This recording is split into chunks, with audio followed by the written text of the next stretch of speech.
Welcome to Black Health Matters. I'm Darryl Armistead, your host. This episode is a Zoom recording of Howard University group session led by Dr. Clive Callender. uh, about stem cell transplantation for diabetes becoming more successful. Of course, you're still talking only about 10 to 20 patients who've been successfully transplanted with islets in the liver and no longer requiring insulin. But the pancreas transplant is becoming more common, and the islet cell transplant is becoming more common, as well as the new use of insulin type, new types of insulin that don't cause as much hypoglycemia, which is as lethal as hyperglycemia. Hyperglycemia means a high glucose. Hypoglycemia means a very low glucose. And if your glucose is too low, you can drop dead or nearly drop dead. So having a low blood sugar is as dangerous as having a high blood sugar. And with diabetes, when you have the high blood sugar, it causes clots and all kinds of problems with your heart and your brain and your lungs and other parts of your body. So that diabetes is a problem that has been something we've been able to really solve for quite a while. Although you could argue that the development of insulin was a tremendous step forward in the management of diabetes, and that's true. But we still have a long way to go before we really are able to uh, have a good balance between the blood sugars being too high and the blood sugars being too low.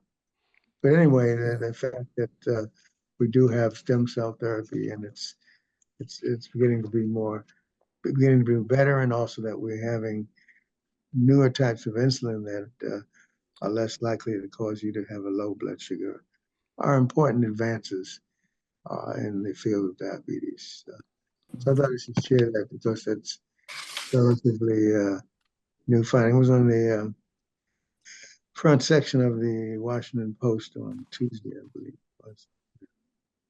Any questions or comments about diabetes and its management and the trend towards stem cell treatment and pancreas transplants? I have one question. Dr. Callender is Leslie. She was trying to get a transplant, and she was turned down several locations. Uh, do you know which transplant she was going after? I lost the end of your question. It must have been the in.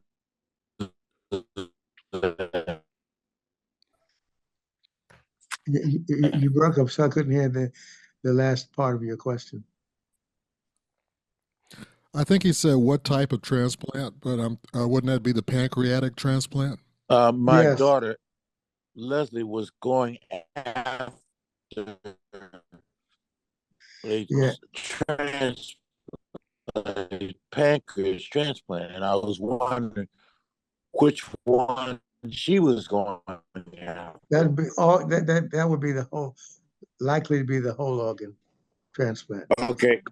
Because that's the commonest transplant, is the whole organ transplant. The question is whether they. Okay.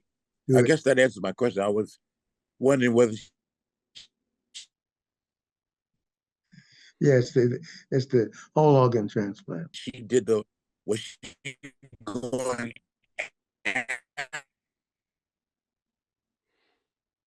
John, your audio is going in and out and breaking up real bad.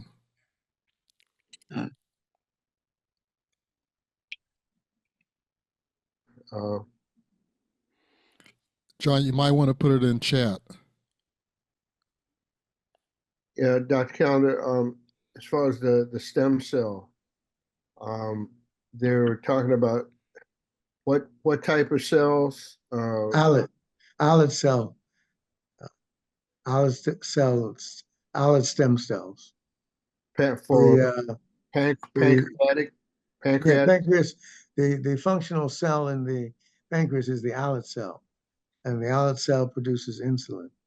And so, what they're talking about is taking the islet cells from the pancreas and getting the stem cells to grow from them, and they then would uh, encapsulate that and put it into the liver, and then the liver would then secrete the insulin from the islet cells that are growing up in the liver, and that's how the islet cell transplant would work. And the islet cells are the fundamental cells in the pancreas that produce insulin. When you have diabetes type 1, that means your pancreas is not producing islet cells, and therefore you have no insulin at all. In contradistinction to type 2 diabetes, where you have insulin, but the insulin is not functional. So, question: if you're transplanting cells into the liver, does that make the liver get larger, or can they control the amount of growth in the liver? And it doesn't affect the growth of the liver. It's a small number of cells, and it stays alive, and they function, and they do not increase the size of the liver. Very interesting. Thanks. Yeah, it's very, very interesting, and it's becoming more successful now, and may one day replace the whole organ transplant, or the whole transplant organ transplant with the Okay, cell. I've got a couple questions. So this stem cell therapy is a cure for type 2 diabetes? No, type 1 diabetes. For type 1 diabetes. Okay. Type 2 diabetes is associated with antibodies against your own insulin. So you have insulin, but the insulin you have is not functioning. So the stem cell islet cell transplant is for type 1 diabetes only. So Thank you. What's the question? We're catching up with Star Trek. Yeah, right. We're still far behind Star Trek, though. Yeah. Okay, I've got to leave at 10 o'clock. So, and next week we're going to have a special visit by a doctor. And anyway, the chairman of medicine is going to talk to us about the prevention of heart disease and also heart attacks. And so we'll need to send an invite to him, but we're looking forward to that. So I want you all to tell your friends so they can join us. So we have this expert cardiologist, world-renowned, who will present to us on that topic. Okay, well, I guess we can start the presentation. Oh, this is a very interesting paper that was in the New England Journal of Medicine, which is probably the most outstanding journal in America about transplant access program, which is mitigating disparities in solid organ transplantation. We know well how the social determinants of health are part of the reason why we have so much kidney disease and why Black patients have decreased access to transplantation. And Danae Simpson is actually a Harvard graduate who went to Northwestern about 10 years ago and has developed this program that addresses the social determinants of health and reduces them. And in doing so, has increased access to Blacks to transplantation, which is one of the most important advances we've had in the last decade or so. So I thought I'd share this with you. It's very interesting job that she's done at Northwestern to make things easier for Blacks to be transplanted. And she's addressed particularly the social determinants of health, and it has been effective. And this is just an abstract on it because the paper talks in detail about how they address and this is from Chicago, Darryl, and how she addressed the islands, the nutritional islands, and so forth and so on, and the different social determinants of health. Any comments or questions about this very important article that I'm proud to share with you?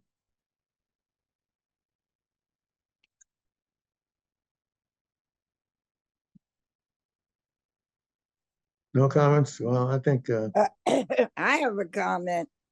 You know, you said in the last decade or so, but you know, I just have to raise the work that you've done to make us aware of our responsibility as it relates to transplantation, and making sure that the things that traditionally kept us out of transplantation, you have, I know when I was at SAMHSA, you know, it was unheard of for anyone who was addicted to receive or even get on transplantation lists. And just your insight, your advocacy, and your expertise in dealing with the positive outcomes that Black people have had from transplantation when we were kept from it. So historically, you're a big giant. And well, it's interesting that you would mention that because most of that work was done because of this group. This group was actually founded in 1975. Next year will be 50 years. And it's this group that really played a major role in addressing this. Of course, you got to keep remembering that I started my work nearly 50 years ago. So that's 4 to 5 decades ago.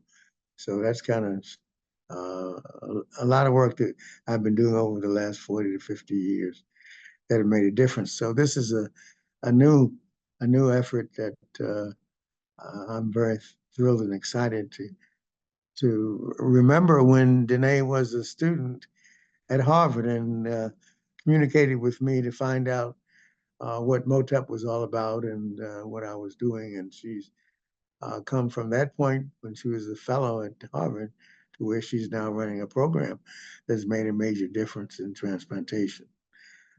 So thank you for your comments, though. I think that deserves a round of applause.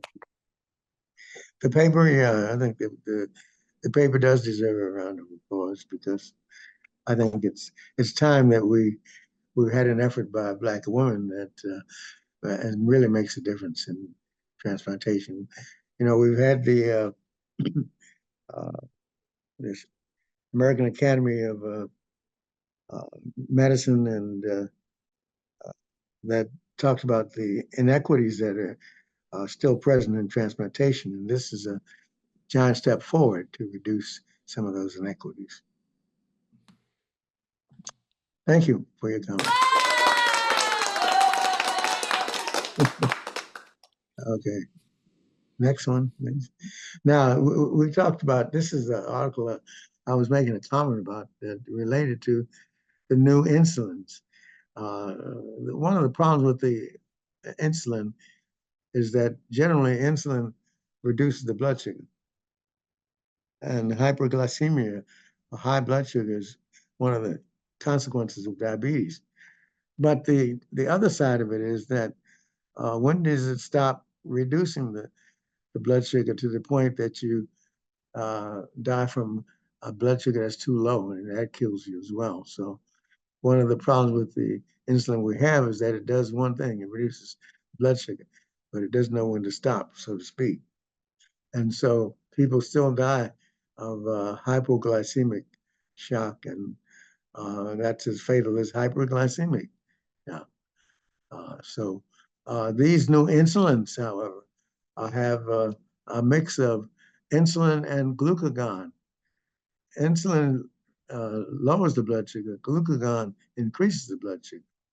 And so when you have a mixture of this, it then prevents the insulin that you receive from causing hypoglycemia, which is a giant step forward, so that this is the new types of insulin that will be a blend of the insulin as well as glucagon. So this is something that is, they're developing 3 or 4 new types of insulin, which will have both the glucagon and the insulin together, which will make a difference over time. And because one of the biggest complications of insulin therapy is the fact that it can lower the blood sugar so low that it can kill you.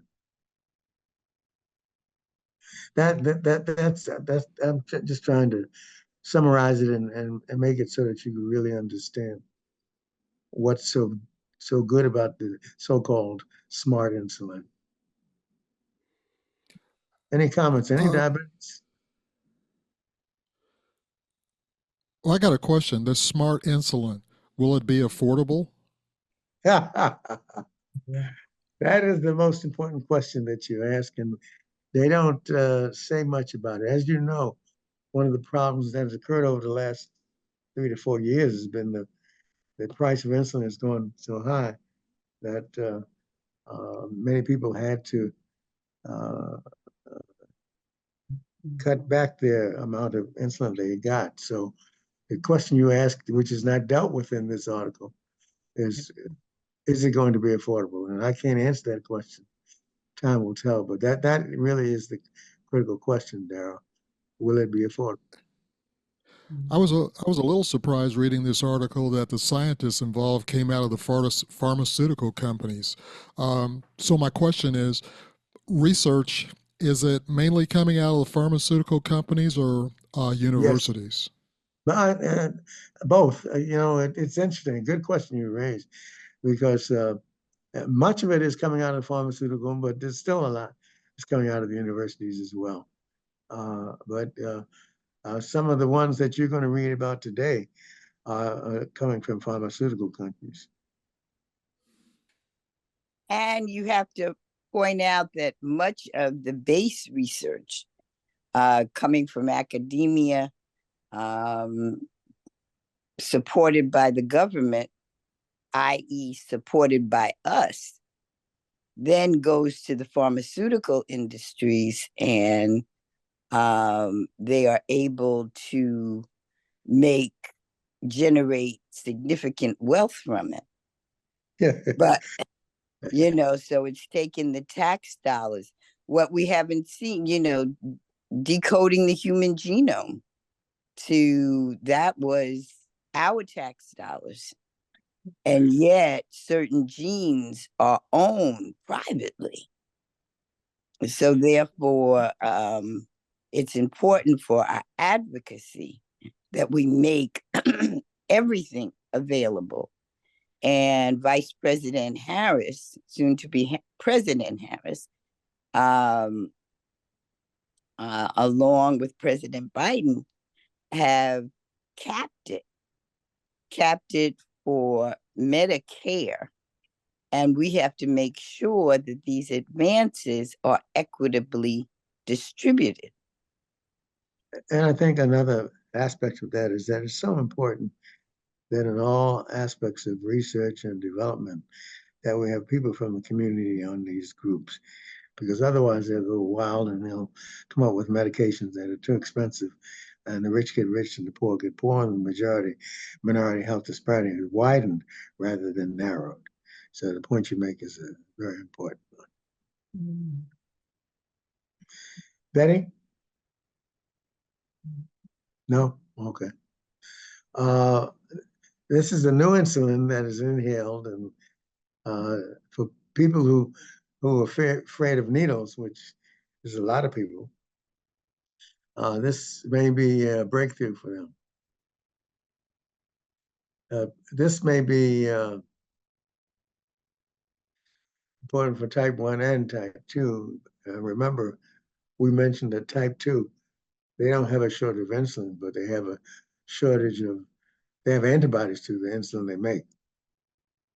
So that's why there are a number of ways of addressing type 2 diabetes. And nutrition and weight loss may be one of the most important ones. So this inhaled insulin may be even more important for type 1 diabetes than type 2 diabetes.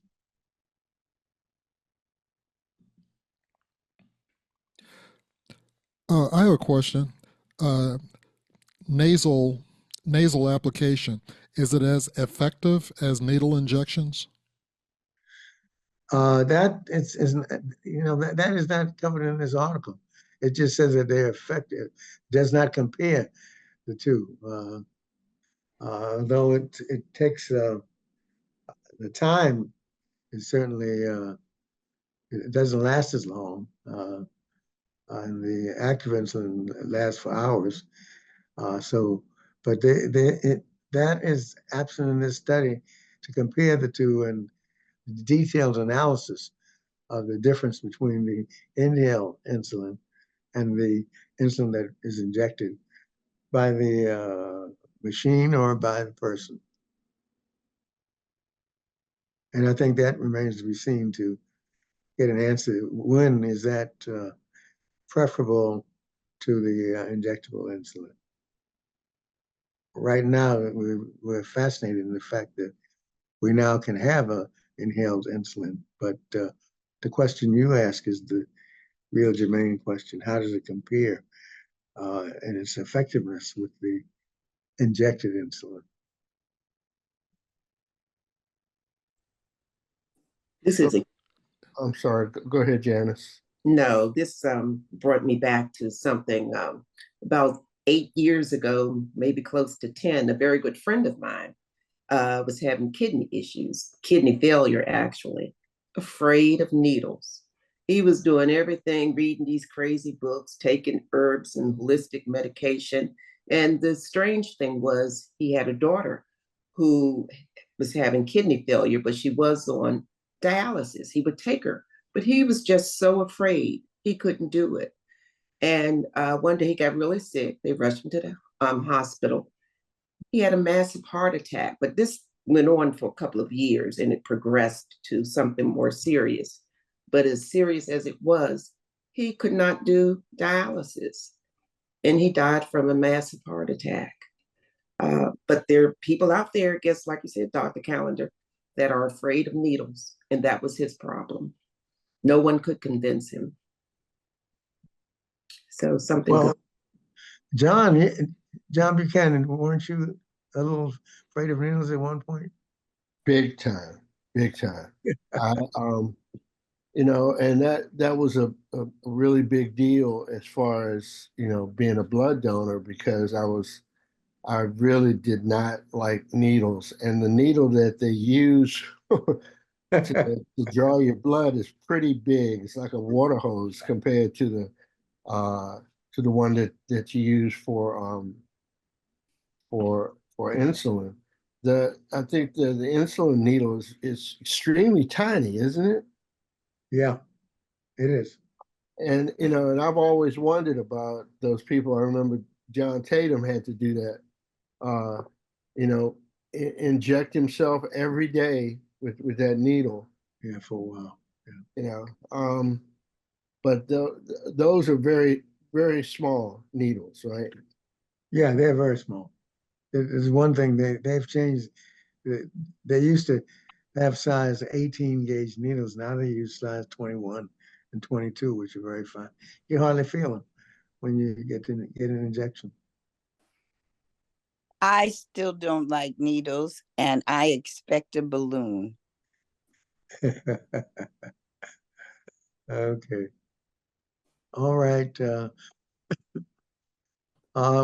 This is an article about the dietary supplements for kidney disease. And as with everything else, you have supplements that are thought to be helpful. In this article, there's some of them. The probiotics, of course, is something that is general and is not solely for kidney disease, but it is also thought to decrease inflammation and therefore increase the GFR. So that probiotics is one of them. And then fish oil is another. And then, of course, the value of fish oil and a supplement for elimination heart disease is well known, but less known is its ability to increase the GFR, glomerular filtration rate. Vitamin D has been a lot of issues, and we had a lot of debates about the importance of vitamin D. Many think that vitamin D deficiency is one of the very important correlates to kidney disease. And so supplements that have these elements are what are selling. And I think it's good to know the ones that are approved. And if you're going to use any other herbal, it's just important to let your doctor know so that they can check what is in these herbs, because sometimes it's not known what's in some of the herbs, and if it's not known, it could be dangerous. So, but these are some of the supplements that are of merit in the management of kidney disease. Of course, the best management is an ounce of prevention, a pound of cure, and getting urine screens for protein, which may be one of the earliest manifestations of kidney disease, and finding out before the kidney disease progresses beyond stage 3. There are 5 stages of kidney disease. The first 3 stages can be reversed.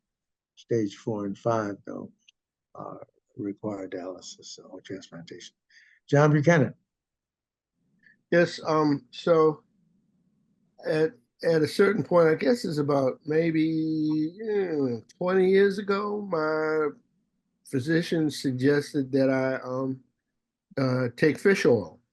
So I was taking fish oil and glucosamine chondroitin because I was having, like early arthritis or something or other. And I don't know if it actually worked. I couldn't tell any different, but I still took it. My new doctor, which I've had for less than 2 years now, took me off of the fish oil. Said, don't take that. Don't take the glucosamine chondroitin either.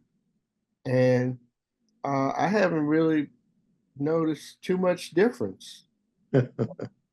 I was surprised to see that fish oil in this article, because I think Darryl had pointed out that the fish oil has a tendency to have high mercury, and that could be a toxic chemical for a lot of people. Well, if the fish oil doesn't have mercury, it would be helpful. But if it has mercury, then of course you're right. Betty? Yes. Good morning, everyone. My husband just recently started taking Omega XL. Would that be considered one of the supplements that you would recommend? Omega has been one of the products that has been associated with the oxidants that is helpful and decreases inflammation, generally speaking. So it's something that is generally thought of as anti-inflammatory. Darryl? Yeah. For probiotics, usually yogurt comes up number 1 on the list, but black people, 90% of black people are lactose intolerant, And lactose intolerance means that it gives you digestive trouble. It doesn't wreck your digestion, but you don't have the best digestion if you're lactose intolerant. And so, a good alternative that's very probiotic is kombucha, which is fermented tea. You can get that in most grocery stores. Just make sure that you're not getting the kombucha with added sugar. And a lot of the problem with the probiotics is that they're high in sodium. And so it's a great way of avoiding that using kombucha. Thanks for sharing. Any other comments?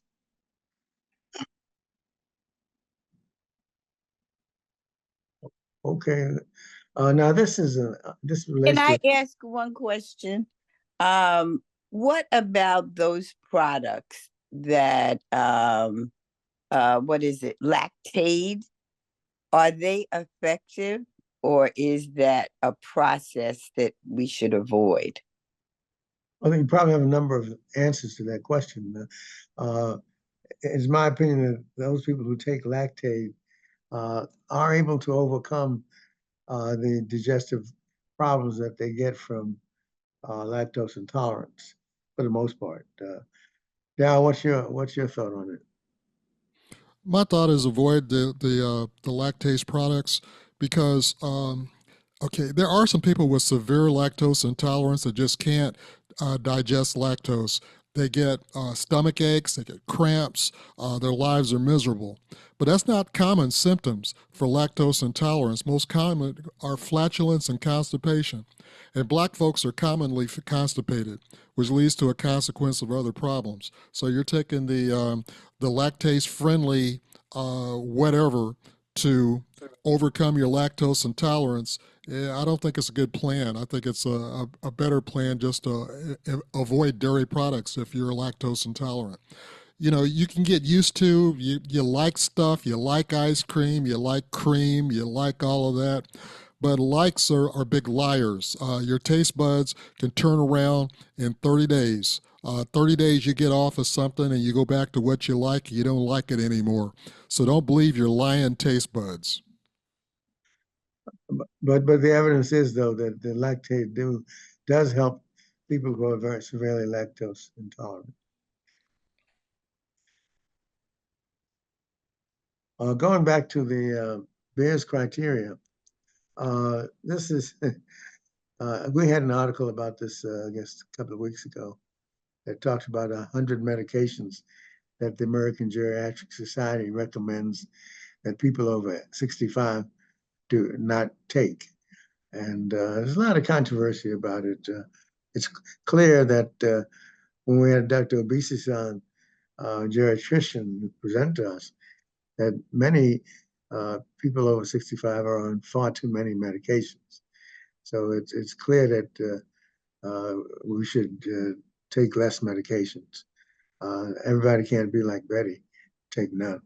But the less you take, the better off you are. And so the Beers criteria made a list of 100 medications that you should avoid if you're over 65. And this article talks about some of them, talks about aspirin and some of the insulin treatments that they recommend against. But some of them is not practical to do without. But anyway, it's important to recognize that the fewer medications you can be on, the better off you are. The only medications that are not associated with side effects are probably clean air and water. Everything else is likely to be associated with some side effects.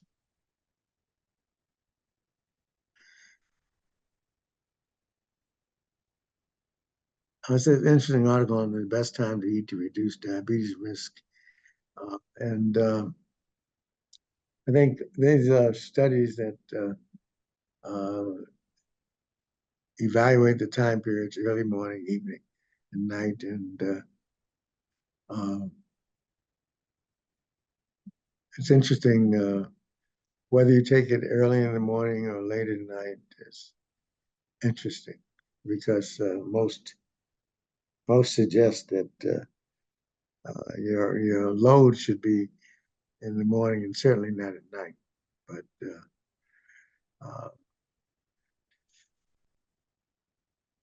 But this is interesting how that the best time to eat to reduce diabetes risk. And the conclusion is that probably that the early morning is probably the better one, although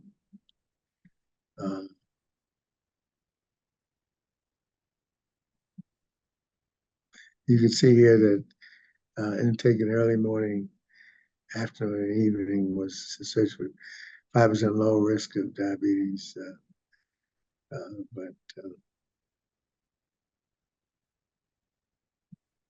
But loading yourself with glucose, of course, is not a good idea anyway. As Darryl has mentioned often, that sugar and salt are two of the most potent poisons that we have in our diet.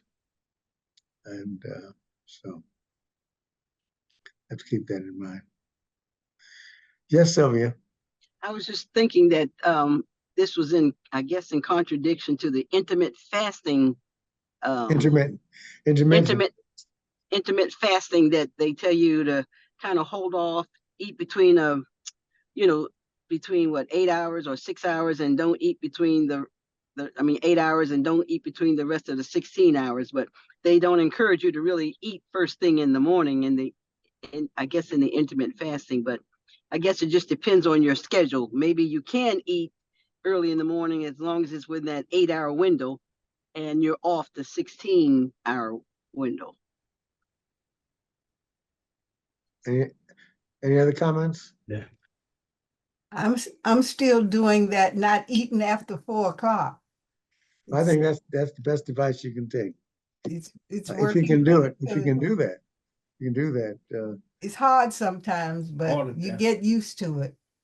It's hard all the time. But, Thank you. and most people will take it down to 6 o'clock, but after 4 o'clock is ideal, if you can do it. Yeah, it's been working pretty good. I've lost, but I kind of, for my birthday, I went off of it because I was away. But once I got back home, I got back on it, and I'm still doing pretty good. Eating junk. And I eat whatever I want. Sylvia, you had your hand still up? You have another question? No. I'm in my car, so let me see if I can lower my hand. Oh, no, okay. I don't have more. Okay, all right. Okay, let's go to this is something that is probably we're aware of. Women and people with skin of color are underrepresented in popular film depictions of acute MI. And of course, the big problem, of course, is that women have more undiagnosed cardiac events than men, and they present differently often. And so this is not good. It's important that women understand that sometimes MIs represent themselves in a different fashion than they do with men.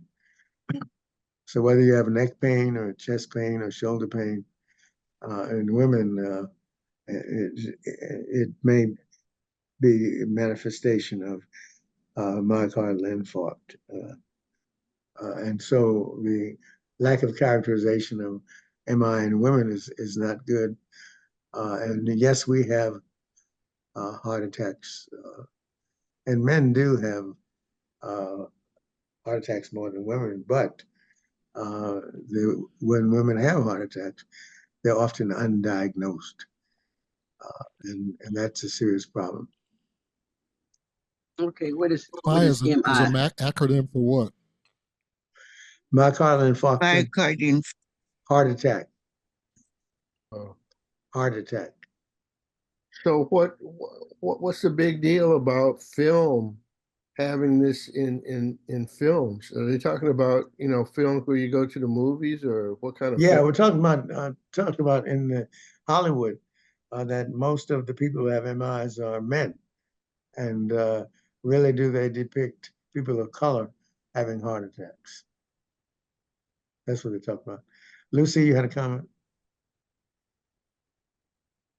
An example of of that is American Fiction, movie that was out, I believe, last year.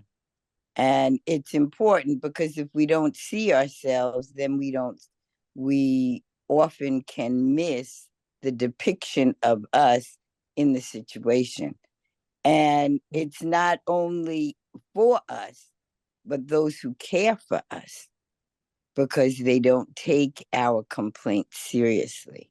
So if they see it depicted in film, then it can they can see maybe she isn't just a hysterical Black woman, but maybe there is something that I should look into. And then that is the concern, just as you presented, is that if they don't show us having, and especially in women whom are underdiagnosed and undertreated, it becomes a serious issue. For Black men, since we do such a poor job of going to the doctor anyway, it really makes it an even more serious problem. Such as with most common heart attack symptoms is chest pain and discomfort for both men and women. But women can have heart attacks without having the severe chest pain, but they could have shortness of breath, discomfort in both one or both arms, back, neck, jaw, or stomach pain, shortness of breath with or without chest discomfort. So if some of those symptoms were portrayed in movies, women might recognize the symptoms of their own heart attacks more easily. Is I guess what this is saying. Absolutely, absolutely. Okay, um, it's time that we stop talking about that and start doing something about it, because the most recent studies have shown that women still are underdiagnosed and undertreated for cardiovascular disease, particularly as Darryl has mentioned.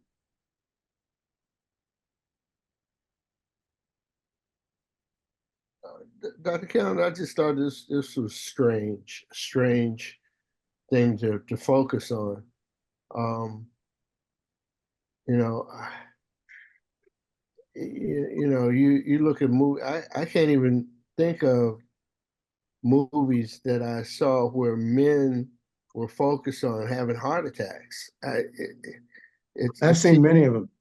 It seems strange to me. Most of the people that I saw who had heart attacks were white men. But I'm just saying, what movies have even men having heart attacks? Many of them. I've seen many of them. I've seen many of them that have chest pain and they died. They don't tell you that, but they have chest pain and they point to their chest and next thing they're dead. And so most of those situations are men. Rarely are they women, and rarely are they people of color. Sanford and Son. Elizabeth, I'm coming. Coming to join you. Yeah, Sanford was always having, I but do never remember having that one. I do remember that one. Yes. Thank you, Darryl.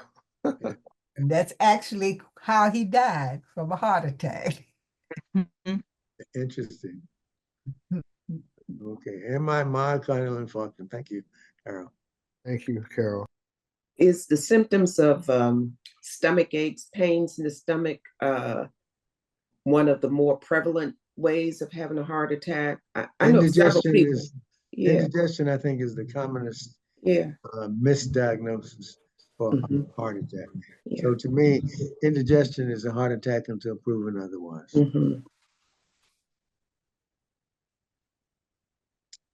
Okay, next slide, please. This is a sobering article that talks about the 84% increase in cancer deaths in men by 2050. And actually rising by more than 93% globally and, in men. And the thing that is frightening about it is that men you frequently go to the doctor. So it's important for the women in their lives to impress upon them the importance of going to the doctor. Also, in this article, I was amazed to see that Africa had the highest incidence of cancer rates, and America had the lowest, and they associated this with the uh, literacy rates and human development. But the fact that men are less frequently going to the doctor than women increases the importance of the women in their lives to emphasize their need to get annual checkups. Dr. Callender, is prostate cancer the main cancer that men get, or are there other cancers? Lung cancer is of course more common than, but prostate cancer is one of the commonest of men. Yes, it's just the difference is that the prostate cancer is not so much a killer as the other cancers are. Prostate cancer often is disabling, and it takes so long to kill you that you die of things other than prostate cancer. But yes, prostate cancer is one of the commonest cancers in men. But lung cancer is probably the biggest killer of men. Okay. Okay. Of course, of all things, heart disease is number one. Mhm. But anyway. Next article. Dr. Callender, Yes. is my audio better now? Yes. Okay. Men are depicted as having heart attacks while having sex, as opposed to women. And I know a couple of real life cases where men have had heart attacks during sex. Do you have any stats on that? It seems that is the case. I almost never heard of a woman dying in the midst of sex, but I've heard of a number of men dying in the midst of sex. But I haven't seen any papers written on that. But I've seen so many incidences where the men have actually died having sex, but I've not even heard of a woman dying having sex. Any comments on those who have evidence to the contrary?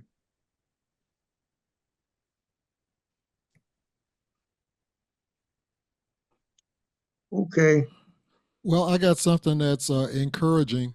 Uh, it says the possibility of having a heart attack during sexual activity is exceedingly low and shouldn't scare you away.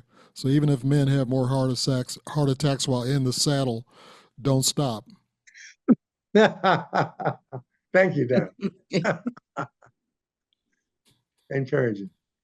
Okay, this is a drug that is very commonly used for neuropathy, and with many side effects, but with also relief. So because it's so commonly used, it's important to be aware that it can be very helpful. But and this talks about the side effects: dizziness, sleepiness, edema, which is probably more common than it's given credit for. Gait disturbance have occurred, but less frequently is COPD and other lung diseases. And I think that it still remains probably one of the commonly used drugs for neuropathy. And of course, neuropathy is found in patients who are on dialysis, patients who have diabetes, and other autoimmune diseases. But over time, it does seem to been very effective in addressing neuropathies. I have Dr. Callender, question. Yes. I had been taking gabapentin, and because of the side effects, they switched me over to pregabalin. And the street name for pregabalin is Lyrica. So that's what I'm taking now, pregabalin. Right. And the only side effect that I've heard of from some people who've taken that medication is that it is more likely to have a side effect of edema. But other than that, it has also been effective in treatment of neuropathy. What is edema, Dr. Callender? Swelling of the legs and feet. And the legs, Yeah, I do feet. have those side effects. And also, I have swelling around my eye, Yeah. Mhm. and it's a lot of water Yeah. around my eyes, and tears drop out during the day. Mhm. And so Yeah. that's the side effects for me. Yeah. Yeah. Any other questions or comments? Ozempic is the GLP-1 receptor that curbs hunger, and not just the food. One of the things is that this has been a blockbuster weight loss drug, and that many people can't get it for the treatment of diabetes, which it was originally intended for. But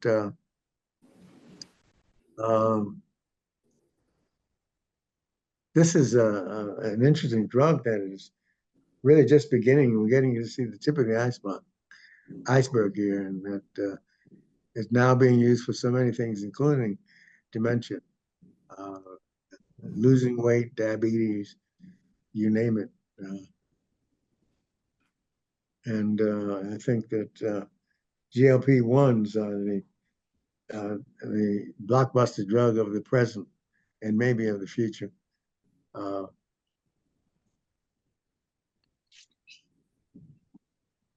It's interesting how this drug is just overtaken almost every other drug and used for, you can see, for smokers, diabetes, and soon coming is dementia as well. So we're just seeing the tip of the iceberg with the GLP-1 medications. And the effort with smoking is relatively new as well.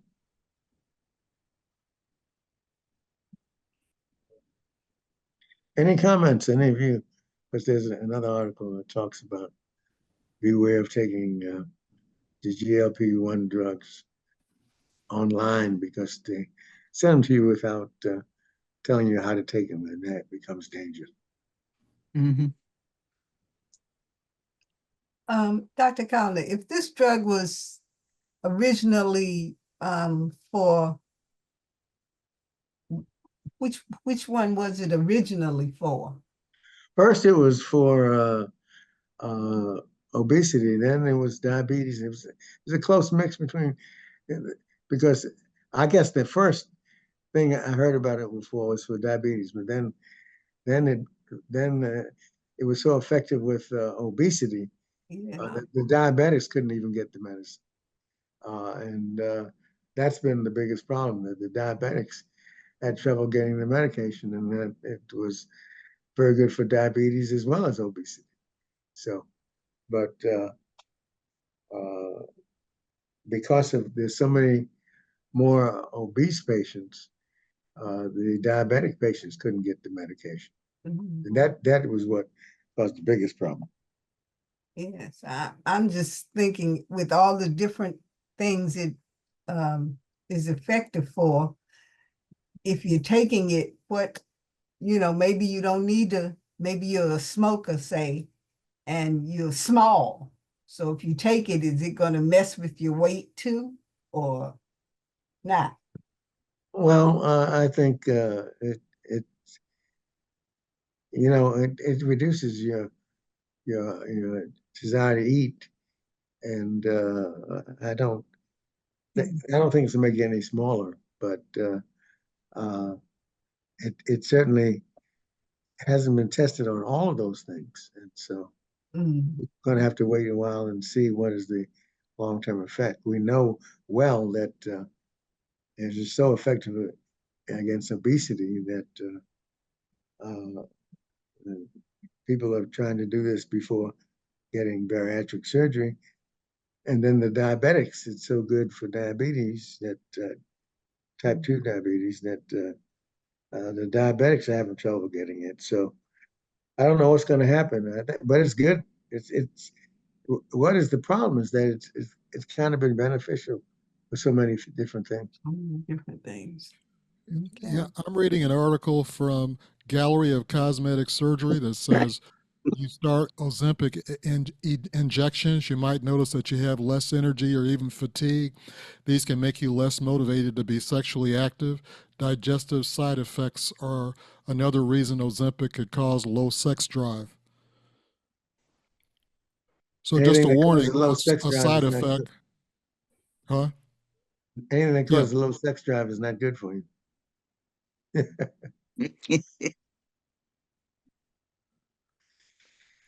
Okay, I've got one more article before I have to leave. Support GLPS for dementia prevention. And so it goes. Here we go.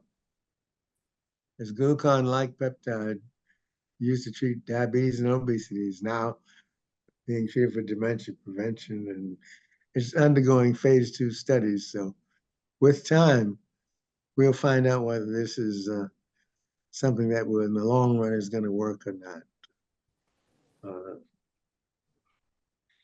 Trying to use GLP-1 for everything.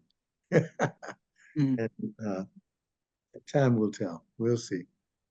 The initial studies are suggestive, but we'll have to wait and see. So with that, I will have to close out and say thank you for attending. And remember that we're going to have a special guest next Thursday to talk about prevention of heart attacks and treating of heart attacks and heart failure. So invite your friends to attend. We have a very outstanding presenter for next week.